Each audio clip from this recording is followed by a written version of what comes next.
Owen here there with reaction on European markets to Moody's latest thought on the debt crisis. Yeah, all marginally down, Stuart. No great surprise there. Of course, all of these Eurozone economies in one way or another are implicated in this, except for the likes of Germany and Finland and the Netherlands, which of course all had their AAA rating reaffirmed by Moody's. There they all are as well. The FTSE MIB in Italy down as well. Remember, Italy's been downgraded once again, along with Spain. Slightly more of a variable picture on the Asian markets. The Hang Seng in Hong Kong has, in the last hour or so, just closed. You can see just managing to find a few gains. The Nikkei did close the day around 0.5% up. That's what 10 trillion yen can buy you. That's the Japanese government extending its asset purchase scheme, all to try and cool the yen down a little bit and improve conditions in the Japanese economy, also reaffirming that it's keeping interest rates at near zero for the time being. Okay, well, we're going to turn to the Moody's credit outlook. The usual suspects all had that downgrade treatment, the UK, France and Austria. Well, they're only on a watching brief, but France says it doesn't really matter. You think it does? Well, yeah, the French would probably tell you that old saying, the first cut is the deepest. Remember, they've been through this already earlier on this year when Standard & Poor's downgraded France. Remember, France has only been put on a sort of watching brief by Moody's. But as you say, it doesn't really look that great when you consider all the factors that Moody's have been talking about. Now, one of the reasons I think it's of concern is that Moody's is taking issue with a lot of the French government economic forecasts. For example, France has some of the highest debts in the Eurozone, say Moody's. But Moody's also doubts the French ability to balance their budget, a long-standing bone of contention in the corridors of Brussels. Remember, the French, like other Eurozone economies, have to try and bring their deficit down to 3% of GDP. Yes, they're on course to maybe do that. They are bringing things down. But this is a country with very little growth right now. It's difficult to do that when things are good, when your country is not really growing, different kettle of fish altogether. And there's very little room for manoeuvre, of course. If Greece goes under, remember France along with Germany, well, they're paying most of the money into this European bailout fund. They're the effective backstops. They won't have an awful lot of money left to start investing, to start doing the kind of things that Moody's wants them to do to grow the economy. One argument, though, Moody's behind the curve. I mean, Nicolas Sarkozy, for example, he's trying out some ambitious reforms, isn't he? Yeah, and if we'd been sat here maybe 4 years ago, back in 2007, I would agree with you. But we're just months away from a presidential election. We know that Sarkozy's opponent, François Hollande, wants to reverse a lot of that. He wants a much more tax and spend policy. Moody's won't like that either, and these are the kind of reforms that take years to implement, not months. There's no guarantee that these workplace reforms, making the labour force just a little bit more flexible, there's no guarantee any of that is going to happen in the mid to long term. What about the UK? First time the debt crisis has kind of put them on credit watch, really, isn't it? Yeah, you might say in some ways it's a wake-up call for the UK, and yet many people I talked to in London said it was only a matter of time after France was downgraded that the UK was going to feel the heat a little bit. But as you say, it's the first time that they've had or been put on negative watch by one of the rating agencies in this whole debt crisis. Again, similar concerns from Moody's about the UK as France. The UK is among the most indebted AAA economies, along with France, along with the US.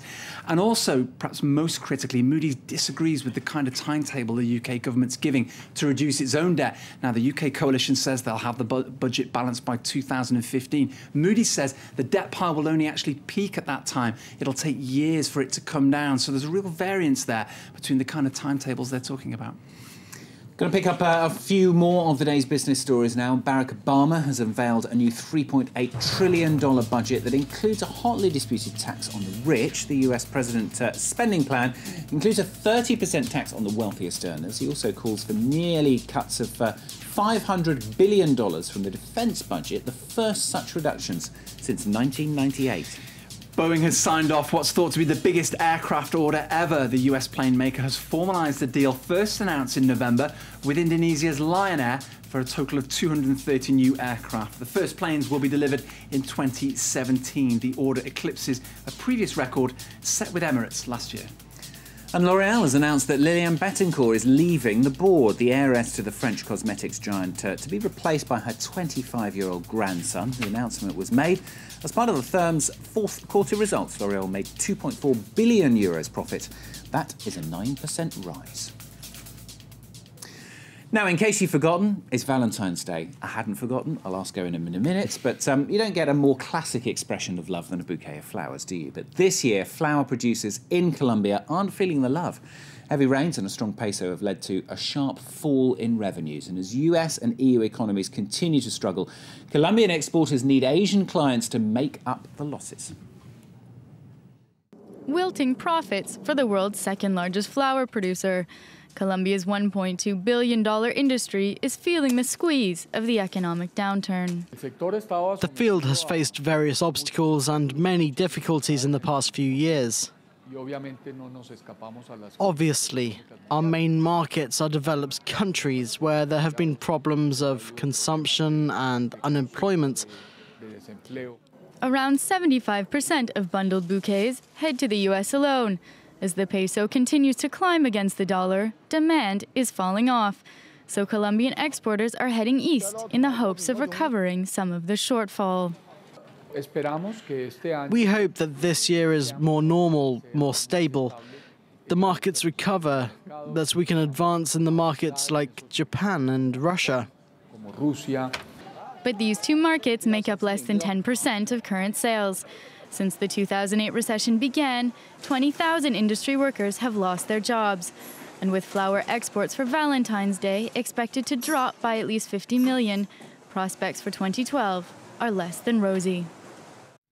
Owen's promised me that he didn't forget. Well, I was just about to say, you know, we're traipsing out of the house at 3 a.m. in the morning. Yeah. It's not really the most romantic time. I left a card on the bedside table. For your other half, I'm glad you did that. Just before we go, here's a new abbreviation for you. Our producer, Chris, will like this. NBA. This is nothing to do with basketball. This is nothing but Apple, a new phrase kicking around Wall Street. Really just to illustrate the dominance of this company. We know the story with Apple. Record earnings, it seems, almost every quarter.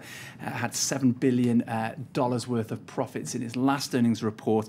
Its share price on Monday hit $500. That's the first time it's gone so high.